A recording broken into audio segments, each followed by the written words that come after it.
Je vous invite à prendre vos Bibles et à lire avec moi le texte qui se trouve dans le livre de Néhémie. Néhémie chapitre 4, verset 14. Si vous avez trouvé les textes, maintenant je vous invite à bien vouloir vous lever pour honorer la parole de Dieu.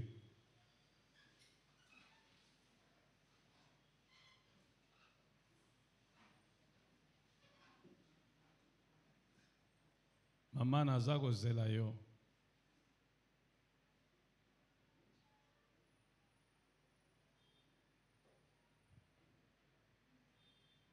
Nous lisons au nom de notre Seigneur Jésus-Christ.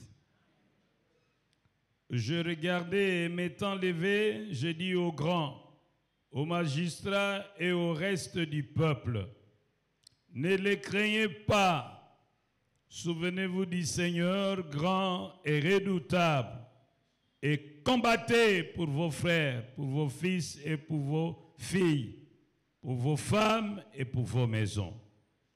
Nous lisons Amen. Veuillez vous asseoir. Seigneur notre Dieu, nous te rendons grâce pour ce moment d'édification mutuelle que tu nous donnes. Viens et parle à chacun de nous dans la puissance du Saint-Esprit au nom de Jésus-Christ de Nazareth. Amen. Combattez pour votre famille. Tel est le thème de la semaine qui commence aujourd'hui. La semaine passée, nous avons parlé du retour du roi et de comment nous préparer. Maintenant que nous sommes dans la période de l'Avent, nous avons pensé tourner nos regards sur la famille. Et en rapport avec la famille, ce texte va nous servir de guide. Néhémie était rentré pour la reconstruction de la muraille de Jérusalem qui était en ruine.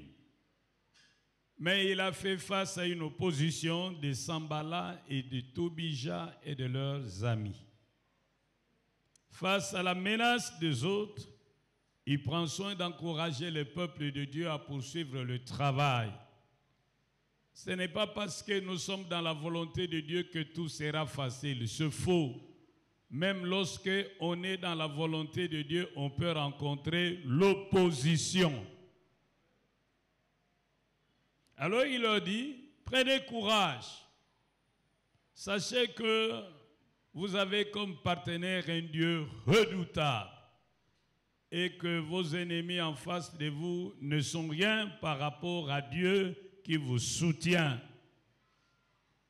Alors, combattez pour vos familles, combattez pour vos fils, combattez pour vos filles, combattez pour vos femmes, combattez pour vos maisons, combattez. Bien-aimés, nous devons apprendre à combattre pour un plus être, un plus avoir de ceux qui nous sont chers. Pourquoi? Parce que si nous sommes seuls à émerger, la grande majorité va jouer comme une force de pesanteur pour nous tirer vers le bas. Mais nous devons toujours chercher à croître tous ensemble. Mais dans ce souci qui pourrait nous animer de tendre tous vers le mieux-être et le plus avoir, nous ne devons pas perdre de vue qu'il y a toujours des forces du mal qui sont opposées à notre bonheur, qui nous combattront. Et pour cela, nous ne devons pas verser dans les pleurs, dans les plaintes, ça c'est enfantin. Mais nous devons nous dresser comme des héros pour nous battre, rassurer que la victoire est de notre côté. Frères et sœurs en Christ, Il y a des familles qui sont ravagées par des problèmes transgénérationnels. Tant qu'il n'y a personne qui prenne conscience de cette réalité pour relever, pour se lever, relever les défis et dire stop, le problème va perdurer. Par exemple, une famille peut être sous la malédiction. Et Dieu dit que la malédiction doit aller jusqu'à 3, voire 4 générations. Lorsque le diable voit que la malédiction est près de se teindre, le diable peut exciter un autre homme dans la famille pour poser encore un acte capable de réactiver la malédiction. Dieu a fixé la durée de la malédiction à 4 générations tout au plus. C'est comme qui dirait, tout problème doit prendre fin un jour. Oh, dites avec moi amen. Mais de l'autre côté, il y a l'ennemi qui voudrait que le problème perdure toujours. La Bible ne dit-elle pas, les ténèbres ne régneront pas toujours.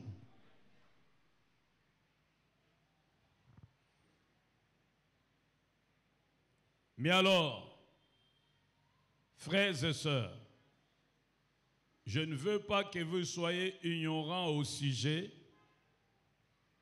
de ces réalités que nous trouvons dans nos familles.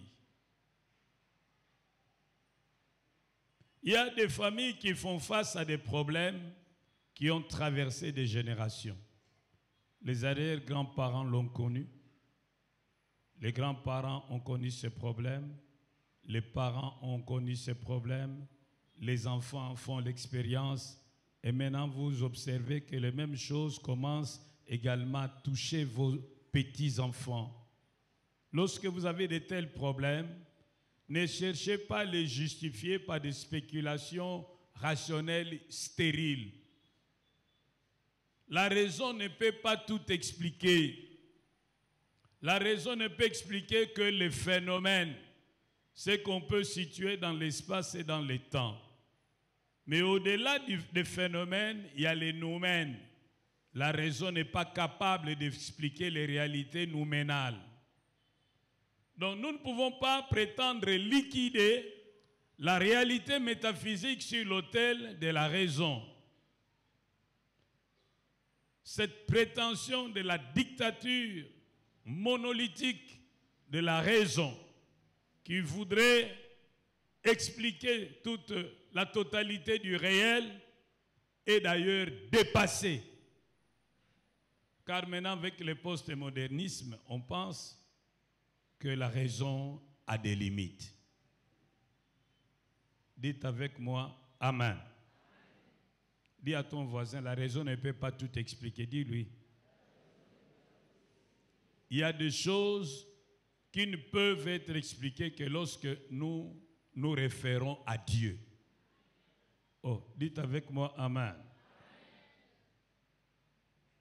La raison n'est qu'un prisme interprétatif limité. Au-delà de la raison, nous devons admettre la foi. Et quand nous admettons la foi, nous reconnaissons la réalité métaphysique. J'aimerais m'appuyer sur la parole de Dieu pour vous donner 2 exemples qui nous aident à comprendre qu'il y a des problèmes qui peuvent traverser des générations. Et à partir de ces 2 exemples, chacun va s'émirer à la lumière de la parole de Dieu pour voir qu'est-ce qu'il vit dans sa famille. Si vous ne combattez pas pour votre famille, vous serez le seul à émerger et les autres vont vous tirer vers le bas. Ceci dit, voyons l'exemple de la famille d'Abraham. Dans Genèse, chapitre 12, versets 10 à 18, la Bible nous dit qu'Abraham se maria avec Sarah, mais que Sarah était stérile à cause de la famine. Abraham et Sarah s'étaient rendus en Égypte, car à cette époque, l'Égypte était une grande puissance économique, militaire, même scientifique. Conscient du fait que sa femme était belle, Abraham s'est dit, là où nous allons, on peut attenter à ma vie pour s'emparer de ma femme. Alors il fait un deal avec sa femme en lui disant, lorsqu'on te demandera qui suis-je pour toi, tu diras simplement que je suis ton frère. C'est vrai que Sarah était frère à Abraham du côté paternel, mais pas du côté maternel. C'est pourquoi il pouvait l'épouser. Et même de nos jours, dans certaines familles Bakongo, un garçon peut épouser la fille de sa tante paternelle.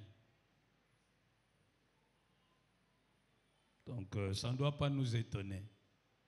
Alors, ils vont en Égypte, il dit à Sarah, n'oublie pas, oh, il n'y a pas de problème, chérie. Ça arrive en Égypte. Elle était tellement belle qu'elle, sa beauté s'est fit remarquer.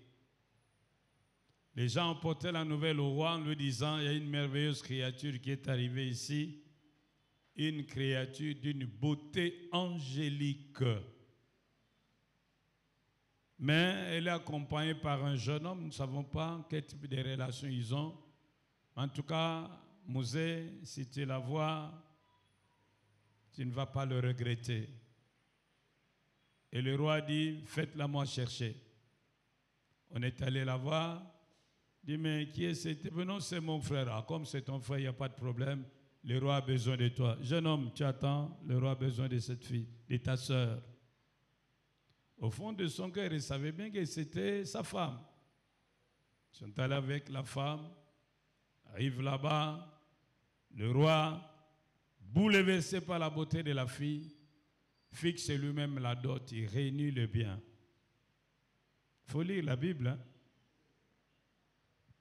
Prenez votre Bible, parce que parfois quand je parle, vous me regardez comme si vous doutez un peu de ce que je dis.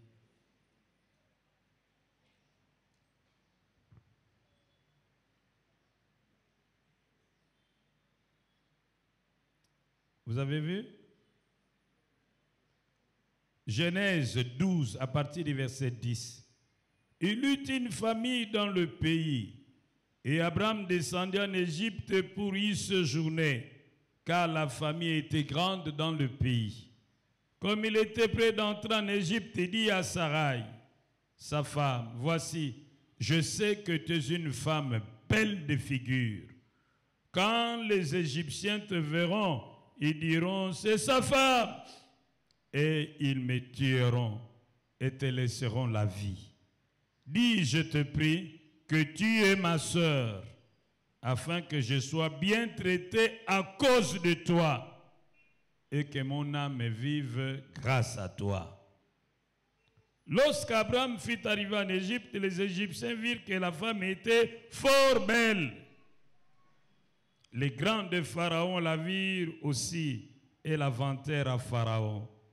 Et la femme fut amenée dans la maison de Pharaon. Il traita bien Abraham à cause d'elle. Et Abraham reçut des brebis, des bœufs, des ânes, des serviteurs et des servantes, des ânesses et des chameaux. C'était comme si il avait versé la dot.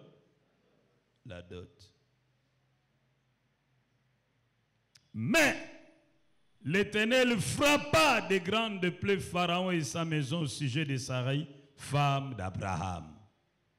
Alors Pharaon appela Abraham et dit, qu'est-ce que tu m'as fait?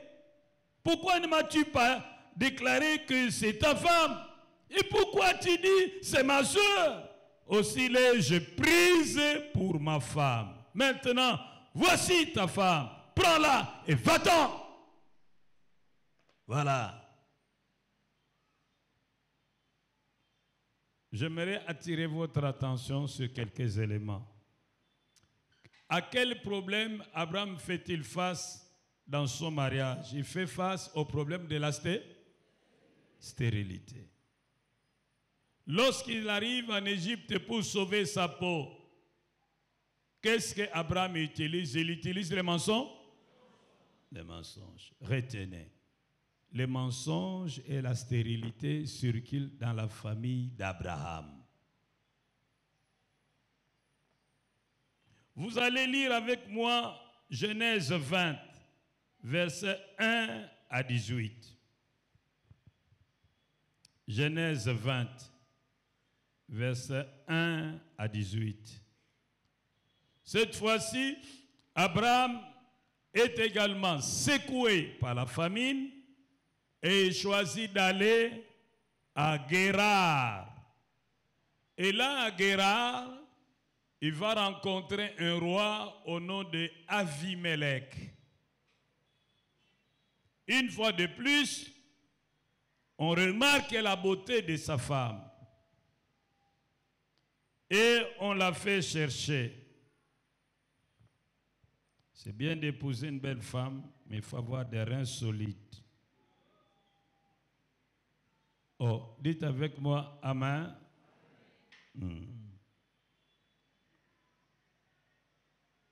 Et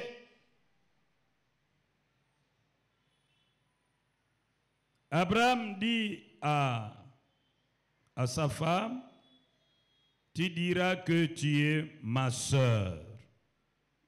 Abraham partit de là pour la contrée du Midi. Il s'établit entre Kadès et Shur et fit un séjour à Guérar. Abraham disait de Sarah, sa femme, c'est ma sœur. Avimelech, roi de Guérar, fit enlever Sarah. Alors Dieu est apparu en songe à Avimelech pendant la nuit et lui dit, voici, tu vas mourir à cause de la femme que tu as enlevée, car elle a un mari. Avimelech, qui ne s'était point approché d'elle, répondit, Seigneur, ferais-tu périr même une nation juste? Ne m'a-t-il pas dit, c'est ma sœur? Et elle-même n'a-t-elle pas dit, c'est mon frère? J'ai agi avec un cœur pur et avec des mains innocentes. Dieu lui dit en songe, je sais que tu agis avec un cœur pur. Aussi t'ai-je empêché de pécher contre moi. C'est pourquoi je n'ai pas permis que tu la touches. Maintenant, rends la femme de cet homme, car il est prophète. Il priera pour toi et tu vivras. Mais si tu ne la rends pas, sache que tu mourras, toi et tout ce qui t'appartient. Avimelech s'éleva de bon matin, il appela tous ses serviteurs et leur apporta toutes ces choses, et ces gens furent saisis d'une grande frayeur. Avimelech appela aussi Abraham et lui dit, qu'est-ce que tu nous as fait? Et en quoi t'ai-je offensé que tu aies fait venir sur moi et sur mon royaume un si grand péché? Tu as commis à mon égard des actes qui ne doivent pas se commettre. Et Avimelech dit à Abraham, quelle intention avais-tu pour agir de la sorte? Abraham répondit, je me disais qu'il n'y avait sans doute aucune crainte de Dieu dans ces pays et que l'on me tuerait à cause de ma femme. De plus, il est vrai qu'elle est ma sœur, fille de mon père seulement, et n'est pas fille de ma mère. Elle est devenue ma femme. Lorsque Dieu me fit errer loin de la maison de mon père, j'ai dit à Sarah, voici la grâce que tu me feras dans tous les lieux où nous irons. Dis de moi, c'est mon frère. Avimelech prit les brebis et les bœufs, les serviteurs et les servantes, et les donna à Abraham et lui rendit Sarah, sa femme. Oh, dites avec moi, Amen. Voilà. Là, nous avons un problème. Pour sauver sa peau, Abraham utilise quelle stratégie? Le mensonge? Le mensonge. Après la famille d'Abraham, voyons maintenant la famille d'Isaac, fils d'Abraham. Isaac se maria à Rebecca. Et dans Genèse 27, verset 1, il est dit que Rebecca était stérile.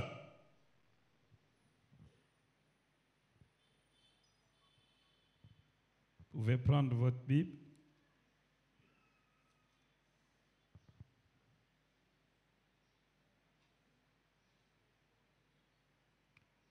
Isaac devenait vieux et ses yeux s'étaient affaiblis au point qu'il ne voyait plus. Alors il appela Ésaü, son fils aîné, et lui dit, « Mon fils. » Il lui répondit, « Mais voici. » Isaac lui dit, « Voici donc, je suis vieux, et je ne connais pas le jour de ma mort. Maintenant donc, je te prie, prends tes armes, ton carquois et ton arc, va dans le champ et chasse-moi du gibier. Fais-moi aimer comme j'aime et apporte-le-moi à manger, afin que mon âme te bénisse avant que je meure. » Oh, nous disons bien Amen. Ah, dites encore Amen. Lorsque vous allez lire la Bible dit que Rebecca était stérile et finalement Dieu l'a visitée, elle a eu des enfants. Et maintenant, il se pose un problème. Le papa est vieux, il voit venir sa mort et projette de bénir son fils aîné. Mais il faut un point de contact. Il va me chercher un gibier, tu le prépares pour moi, je vais te bénir. Vous et moi, nous savons ce qui s'est passé. La maman, avec son enfant Jacob,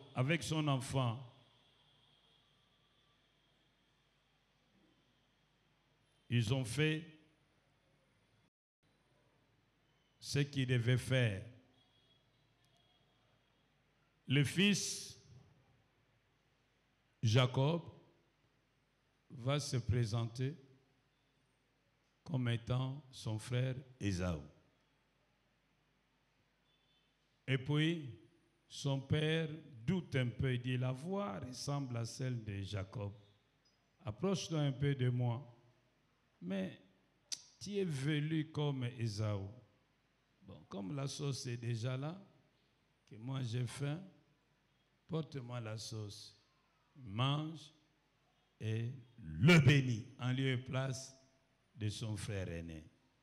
Ce que la maman et Jacob avaient fait, était-ce la vérité? C'était quoi?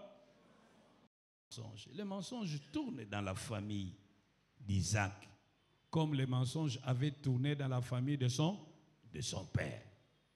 Maintenant, nous allons lire dans Genèse 30, verset 9.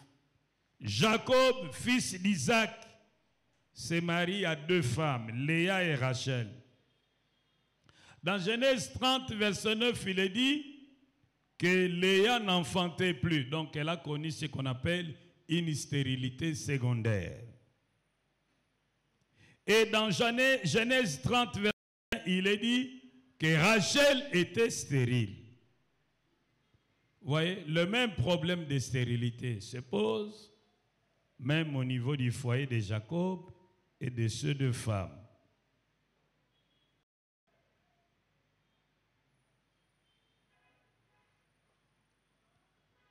Et le mensonge qui était déjà dans la vie de Jacob, parce qu'il a obtenu la bénédiction par des voies mensongères, va encore agir au niveau des enfants de Jacob lui-même. On nous apprend qu'un jour, vous lirez cela dans Genèse 34, un jour, une des filles de Jacob va être abusée, va être violée par un prince. de Sichem, répondant au nom du prince Hamor. Hamor rencontre Dina, une belle fille. Hamor ne sait pas parler à une fille. Il la prend de force et la viole. La fille rentre et raconte l'histoire à son père. J'ai été déshonoré par Hamor, le prince Hamor.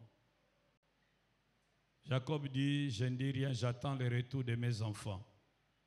Les enfants reviennent et Jacob leur fait le rapport. Les enfants fous furieux, ruminés, il fallait régler les comptes au prince Hamor. Dans l'entretemps, le roi Hamor se présente à la famille de Jacob et lui dit, faisons la paix. J'ai appris ce que mon fils a fait sur ta fille. Je suis vraiment désolé, je suis dans la confusion. Mais écoutez, demandez-moi même une grande dot. Je vais vous la donner pourvu que mon fils puisse vivre avec votre fille parce que mon fils était pris d'amour pour votre fille. Alors voici la réponse des enfants de Jacob. Par ruse, ils vont dire à cet homme, oui, ce que vous demandez n'est pas une mauvaise chose, nous sommes tout à fait d'accord avec vous, seulement, nous sommes circoncis, nous ne pouvons pas accepter que notre sœur se marie avec un incirconcis comme vous. Si vraiment vous voulez qu'il y ait la paix, que le mariage soit célébré, il faut que vous demandiez à tout votre peuple de se faire circoncire. Tous les hommes doivent passer par la circoncision comme nous sommes circoncis. Ainsi, nous allons faire alliance, on va vivre ensemble, on va se marier. Le roi se dit, il n'y a que ça, il n'y a que ça, c'est bon. Il appelle ces sujets, il leur dit, voilà, pour que nous puissions faire alliance avec ces Juifs, tous les hommes, vous devez vous faire circoncire. La circoncision d'un adulte n'est pas comme celle d'un bébé. On tire, on coupe. Oh, dites avec moi, amen. Tous les hommes s'étaient fait circoncire sur l'ordre du chef Hamor. Alors, les enfants de Jacob ont attendu un jour. Et avec un jour, ça ne fait pas très mal. 2 jours, ça ne fait pas mal. 3 jours, ça commence à faire mal. Dit, ça y est, c'est maintenant. Ils sont entrés dans la ville. Ils ont tué tous les hommes. Ils ont pillé la ville. Et puis après, ils sont rentrés chez leur père. Le peuple va apprendre la nouvelle. Il était paniqué. Il s'est dit, mais ici, on va nous tuer. Mais Dieu, comme il est bon, il lui dit, non, maintenant, quitte cette ville, monte à Bethel. Mais prenez soin de vous débarrasser de toutes les fausses divinités que vous avez et sanctifiez-vous. Et c'est ce qu'ils firent. Vous voyez, les enfants de Jacob étaient également porteurs du virus du mensonge de leur père. Donc Abraham, menteur, Isaac, menteur, Jacob, menteur, les enfants de Jacob, menteurs. Les enfants, menteurs, papa, menteur, grand-père, menteur, arrière-grand-père, menteur. La stérilité chez Abraham se retrouve chez Isaac, se retrouve chez Jacob. Mais tout va s'arrêter lorsque Joseph, l'homme juste, va se lever. Tout s'arrête avec l'avènement de l'homme juste, Joseph. Une nouvelle histoire commence. Famille. Dites avec moi, amen. Quel que soit ce que vous vivez comme contradiction existentielle, je ne veux pas que vous cédiez au désespoir. Un nouveau départ est possible. Dieu n'a pas besoin de beaucoup de gens. Il peut sauver avec une personne. Oui, une nouvelle histoire peut commencer dans ta famille par toi. Dis à ton ami, les ténèbres ne règnent pas toujours. Répète-le lui, les ténèbres ne règneront pas toujours.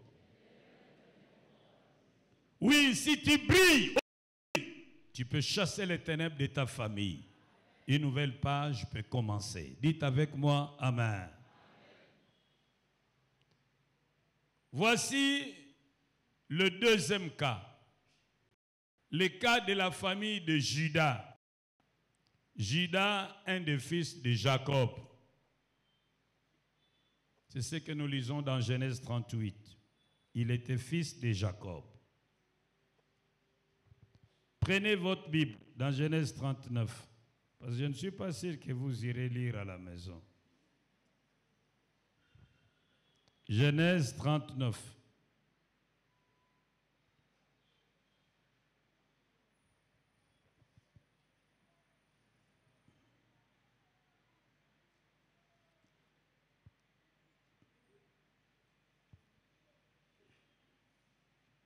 Veuillez m'excuser.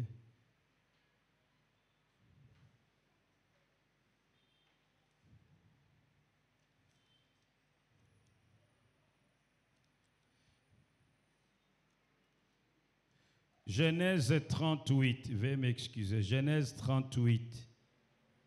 En ce temps-là, Judas s'éloigna de ses frères et se retira vers un homme d'Adullam nommé Hira. Là, Judas vit la fille de Cananéen nommée Shua. Il la prit pour femme et alla vers elle. Elle devint enceinte et enfanta un fils qu'elle appela Er. Elle devint encore enceinte et enfanta un fils qu'elle appela Onan. Elle enfanta de nouveau un fils qu'elle appela Shelah. Judas était à Tibs quand elle enfanta. Judas prit pour Er, son premier-né, une femme nommée Tamar. Premier-né de Judas, était méchant aux yeux de l'Éternel, et l'Éternel le fit mourir. Alors Judas dit à Onan, va vers la femme de ton frère, prends-la comme beau-frère et suscite une postérité à ton frère. Onan, sachant que cette postérité ne serait pas à lui, se souillant à terre lorsqu'il allait vers la femme de son frère, afin de ne pas donner de postérité à son frère. Ce qu'il faisait déplut à l'Éternel, qui le fit aussi mourir. Alors Judas dit à Tamar, sa belle-fille, demeure veuve dans la maison de ton père, jusqu'à ce que Shelah, mon fils, soit grand. Il parlait ainsi dans la crainte que Shelah ne meure comme ses frères. Tamar s'en alla et elle habita dans la maison de son père. Vous allez lire maintenant vers la fin. Voyez le verset 14.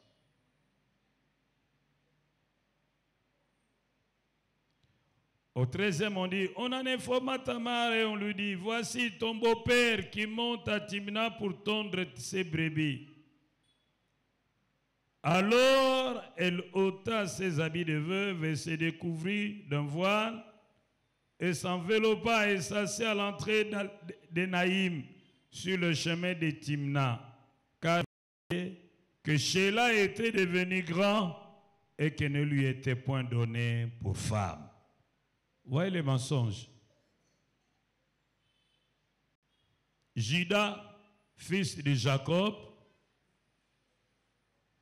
il a deux garçons. L'aîné Er, Dieu le tue parce qu'il était méchant.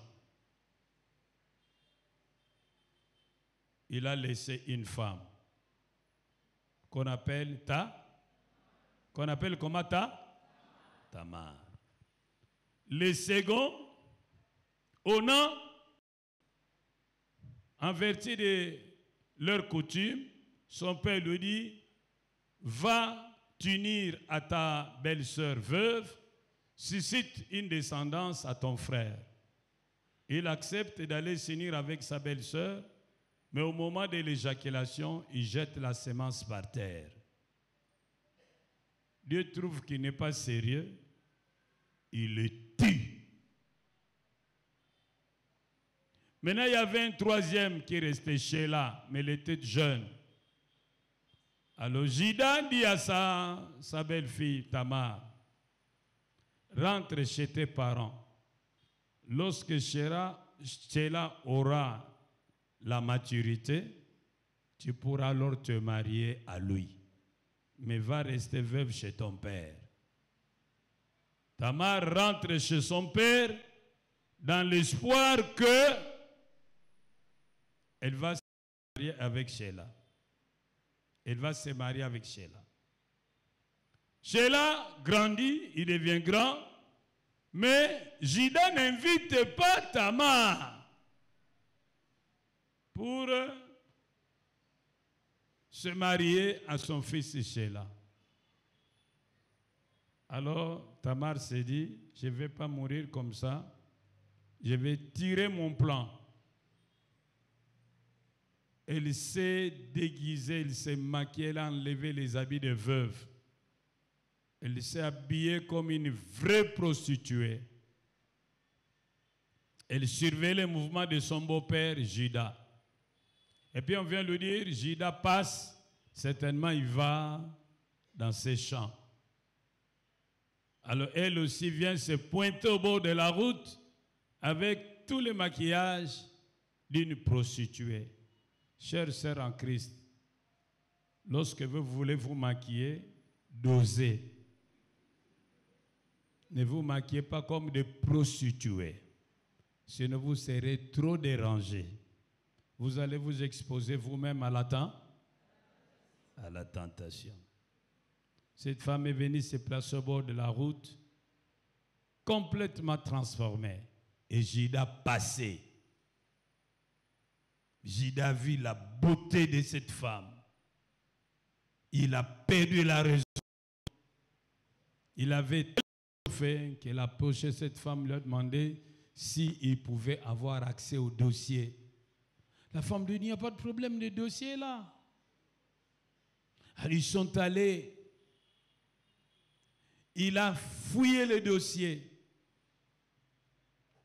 Et à la fin, la femme lui dit, paye les services.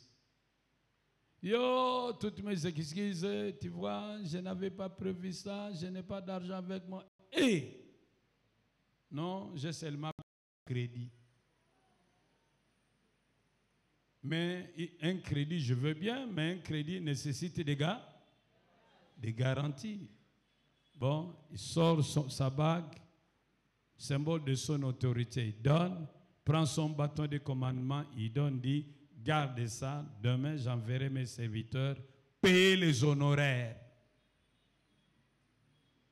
Il est parti.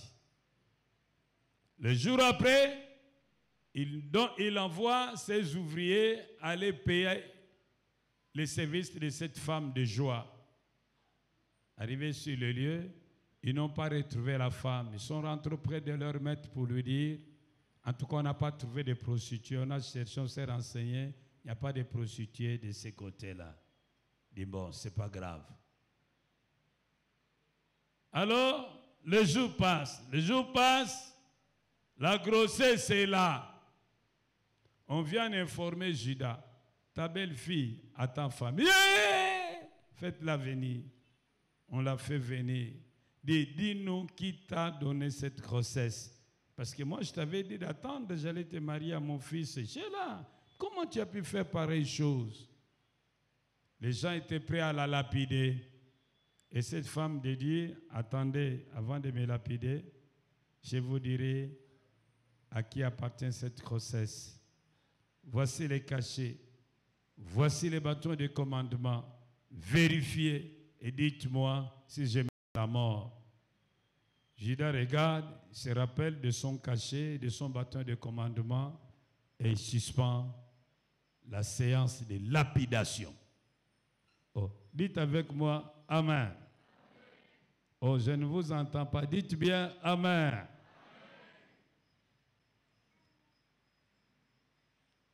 Qu'est-ce que nous découvrons chez Judas? Le mensonge. Il avait dit, dès que Sheila sera grande, tu vas te marier à lui. Il n'a pas réalisé la promesse. C'est un menteur. Menteur comme son père Jacob. Qu'est-ce que nous découvrons encore chez Judas? L'immoralité sexuelle. Quand un papa de son âge va avec une prostituée à crédit, pesanga koma, nakoya kofuta lobby, c'est grave. Oh, dites avec moi, Amen. On peut manger à crédit, mais regardez le dossier à crédit, ça devient quand même un niveau assez fort. Imaginez-vous, vous êtes à la maison et puis vous voyez une prostituée sortie, elle arrive à la maison et dit, Papa Moga Zaka, Papa Josa Zaka. Je crois que vous devez fuir tous. Moi, Papa José a traité ma camouna. C'est très grave.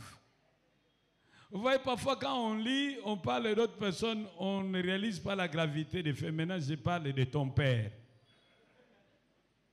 Vous voyez une femme là qui hante. Ah, papa José, oh, ça là, on a mis des mains. Ah, ouais, comme ni maman. Comme ni maman, beaucoup de la bataille. L'homme a talagi de Senanga Futagite. Ne soit mbongo. Papa. Bogotika papa José na maman. Moi, na be. C'est ce qui s'est passé. Au talent. Nani carte bancaire na tikela kana ameape sanga code te carte bancaire na yo usulo José oui Yann Mos José Yann Mos yango carte tela carte bancaire na yi atikela kinga na carte de lecteur na yi. Vous regardez, oui, c'est José Yann Mos. C'est compliqué cette histoire. Moi, je me demande quel type de soif il avait pour ne pas supporter. Oh, dites avec moi, Amen. Maintenant, parmi ses descendants, nous trouvons David. David est descendant de Judas. Lui aussi, il est dominé par le sexe. Vous lirez ça dans 2 Samuel 11. 2 Samuel 11, 2 à 5, versets 14 et 17. 2 Samuel 11. La Bible nous apprend qu'un jour il y avait guerre et David était resté chez lui à la maison, du haut de la fenêtre. Il observait, il a vu la femme de Uri en train de se laver, de prendre son bain. Il a cherché ses ouvriers, aller le chercher la femme. Cette femme est arrivée chez le roi et il l'a connue. Mais aussitôt qu'il l'a connue, c'est comme son grand-père, hein? Son arrière-grand-père Judas. Un coup, une flamme. Si Judas, après avoir connu Tamar, n'y avait pas de grossesse, n'aurait pas laissé de traces. Mais il était hyper fertile. Un coup, une flamme. Maintenant, David aussi prend la femme d'autrui, un coup, une flamme. La grossesse est là. Cherchant à cacher la chose, il dit au mari de la femme, rentre, tu es en repos, tu ne vas plus combattre. Dans l'espoir que l'homme va rentrer dans la maison, va faire l'amour avec sa femme et on va lui l'endosser cette grossesse. Parce qu'il n'y a que la femme qui connaît le père de l'enfant. C'est pourquoi les Bakongo disent matriarcat. Moi, je connais ma mère, mais c'est ma mère qui m'a présenté mon père. C'est ma mère qui m'a dit que tel est ton père.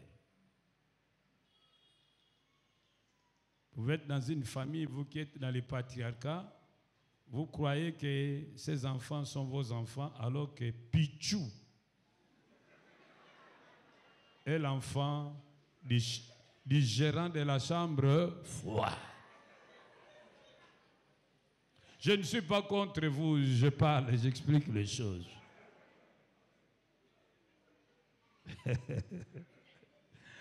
Vous verrez que ce Pichou-là, vous allez l'aimer plus que tous les autres enfants. Et lorsque la femme vous promenez, la femme rencontre le gérant de la chambre froide, il lui dit vous portez Pichou, oh Pichou, mon enfant chéri. L'homme dit je n'entre pas. Donc la stratégie d'endossement n'a pas abouti. Finalement, il a rendu le front en disant mettez-les là où il y a l'embuscade, débarrassez-vous de moi. Débarrassez-moi de cet homme. C'est ce qui est arrivé. Donc, il abuse de la femme d'autrui et tue son mari. Quelle immoralité! Immoralité sexuelle comme son arrière-grand-père Judas. Lui-même va donner naissance à un garçon, Salomon.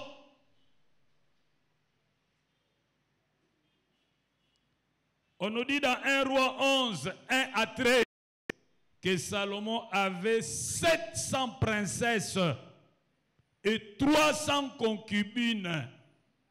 Donc l'immoralité sexuelle est montée, crescendo.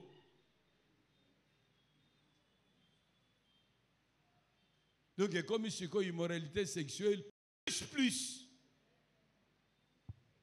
Une année compte combien de jours? 365 jours.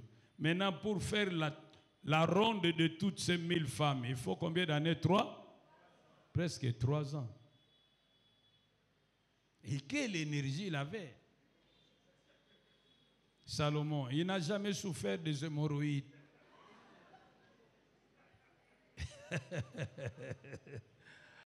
Bête à la terre. Immoralité sexuelle plus.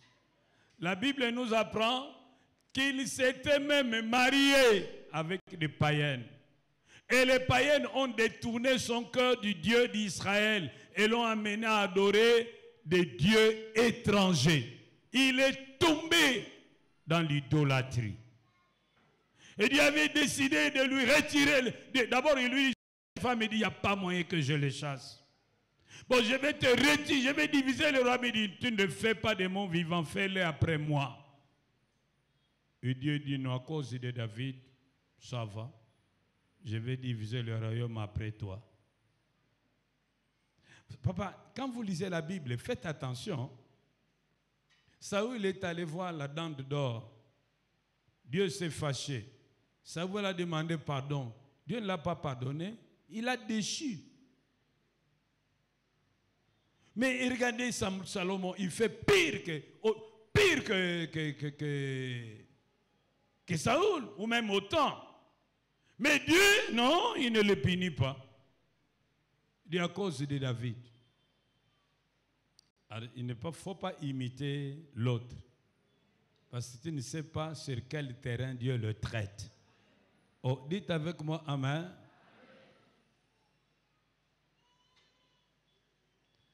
Je ne sais pas si vous avez observé. Judas, un dévoyé sexuel. Un de ses descendants, roi de son état, un dévoyé sexuel. Salomon, toujours de la descendance de Judas, un dévoyé sexuel. C'est un problème de famille. Il y a aussi des cas pareils dans nos familles. Vous êtes né d'un père Munjioula. Dans le Manianga là-bas, il y a des voleurs spécialisés qu'on appelle Munjioula. lorsque vous allez enterrer votre mort, lui, il vient, il fait ses cérémonies, le cercueil sort, il vole les habits et tous les biens que vous avez mis dans le cercueil, il va les vendre. On les appelait les Munjioula.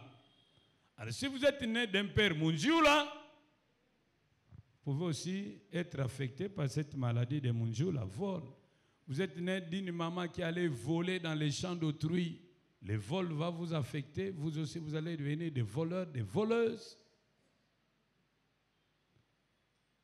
Il y a des familles qui ont des problèmes qui datent de longtemps. Des problèmes qui ont touché les arrière-grands-parents, les grands-parents, les parents, et qui les affectent. Et maintenant, ils voient aussi ces problèmes transpirer dans la vie de leurs enfants. De tels problèmes existent.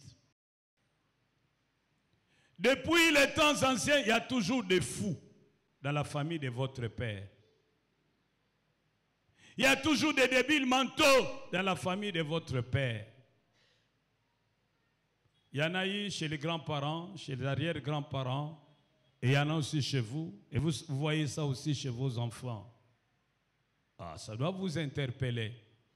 Ne cherchez pas à spéculer, ce n'est pas ça la solution. Ne faites pas la politique d'Autriche, regardez la réalité en face et voyez comment vous pouvez la traiter sur le plan spirituel.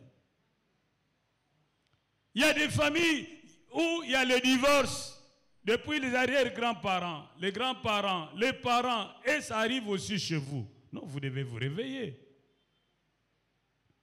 Il y a des familles qui ne se marient pas depuis les grands-parents, les parents, ça arrive chez vous. Vous vivez ça aussi au niveau des enfants. Non, il faut vous réveiller. Il y a des familles où la prostitution est phénoménale. Même si vous êtes marié, vous vous prostituez. Il y a quelque chose qui ne va pas.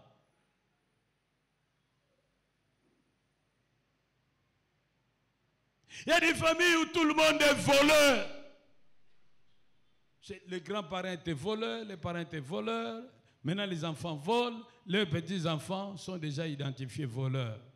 Ils volent. Je me raconte l'histoire d'une fille. Son père était riche. Et lorsqu'on allait la déposer, l'accompagner à l'internat, c'était en voiture Mercedes, avec une valise pleine de biens. Mais cette fille se permettait de voler les caleçons de ses amis. Voleuse. On l'a attrapée à Ibi Caleçon. Alors qu'elle en a dans le sac. Oh, dites avec moi, Amen. Avez-vous un problème dans votre famille qu'on a hissé au-dessus de votre famille comme un drapeau que tout le monde a connu ou tout le monde est en train de vivre? Vous devez vous réveiller. C'est pourquoi vous devez observer. Vous verrez parfois des gens dans des familles, les filles qui ne se marient pas ont des enfants en cascade, mais toutes celles qui ne se marient, il n'y a pas d'enfants. Ça doit vous interpeller. Ça doit vous interpeller. Ceux qui émergent meurent vite. Mais les hommes inutiles, ils sont là, longue vie, bien là. Ça doit vous interpeller. Vous êtes dans une famille, une seule personne a émergé, tous les autres dans le noir. Ce n'est pas normal.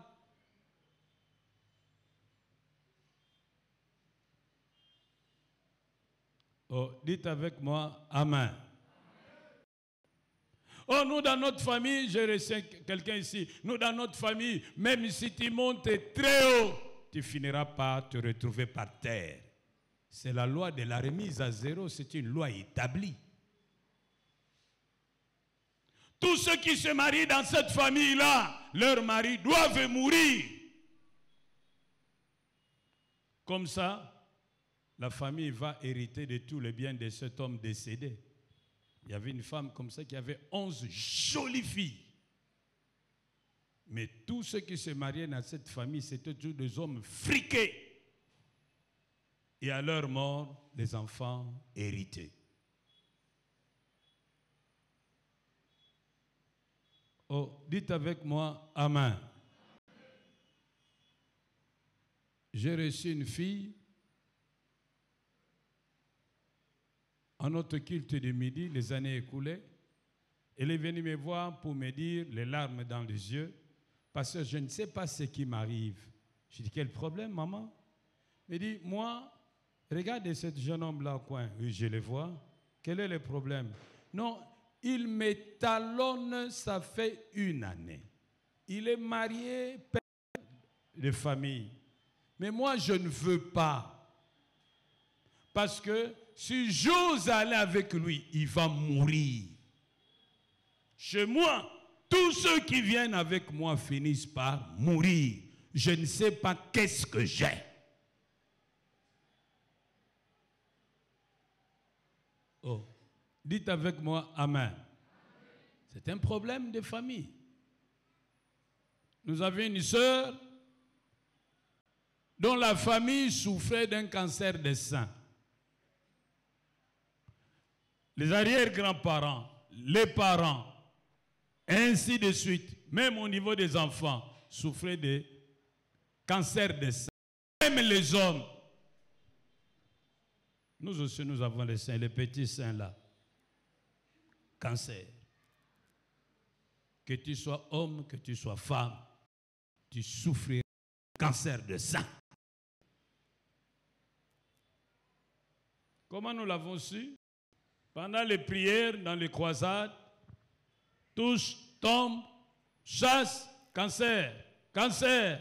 Et puis après, on l'invite dans un entretien, il dit oui, dans notre famille, nous souffrons du cancer de sein. Hommes et femmes. Moi, je dis, mais comment les hommes peuvent souffrir du cancer de sein? Papa, c'est la question que nous nous posons. Mais même les hommes souffrent du cancer de sein et ils en meurent.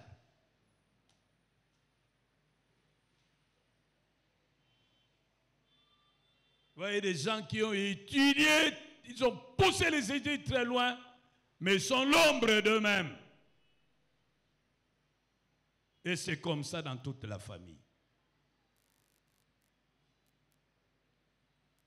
Bien-aimés, vous ne devez pas croiser les bras. Chacun de nous doit passer un temps d'observation dans sa famille. Ça, c'est la première chose. Observer, s'informer, identifier les problèmes et les causes éventuelles. Ça, c'est la première chose à faire.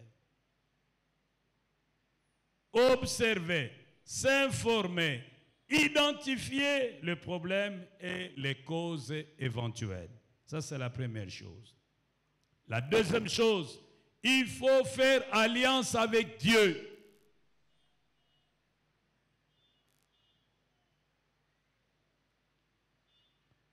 Faites l'expérience de la nouvelle naissance.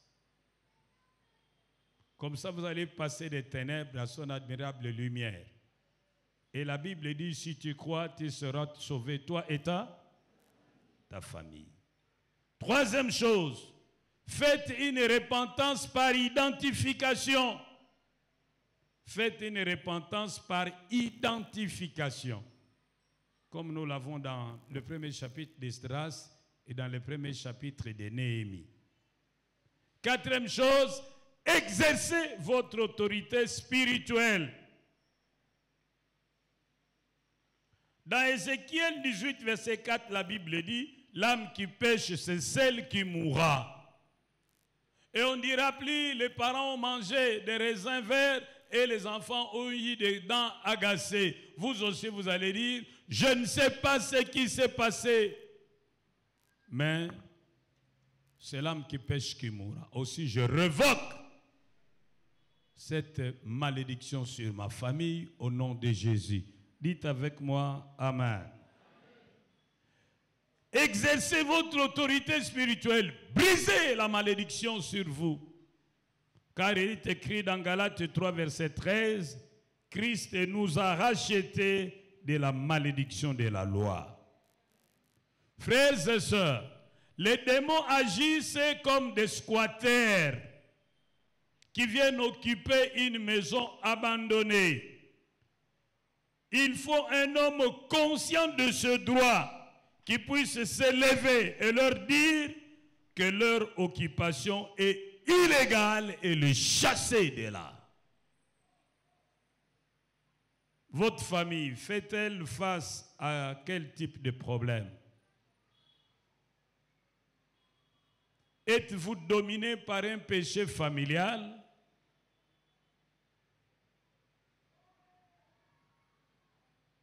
Êtes-vous dominé par une maladie familiale?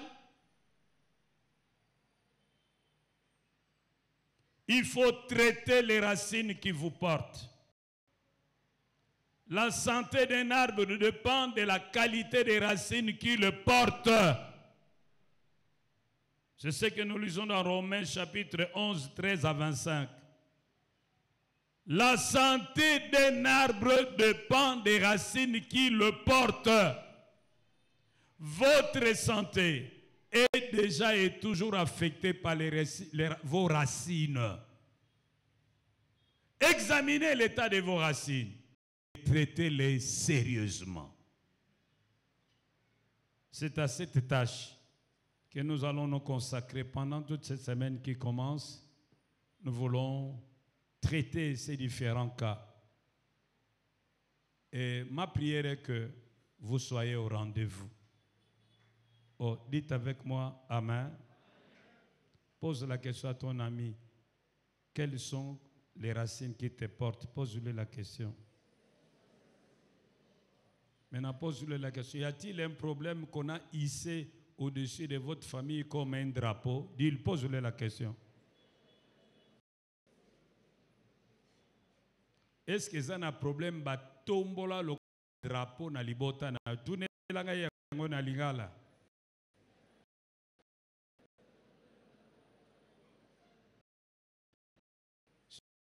Et longo na yo zoko ngo. Pena po soyo ya kapoto kiti sango. Nous disons Amen. Inclinons nos têtes.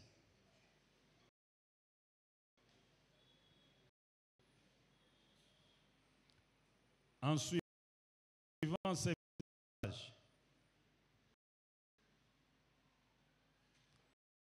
as-tu remarqué quelque chose de bizarre que le diable a hissé dessus de votre famille comme un drapeau?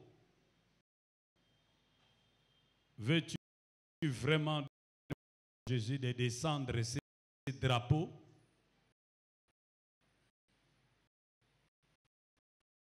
Désir, tu vas te lever.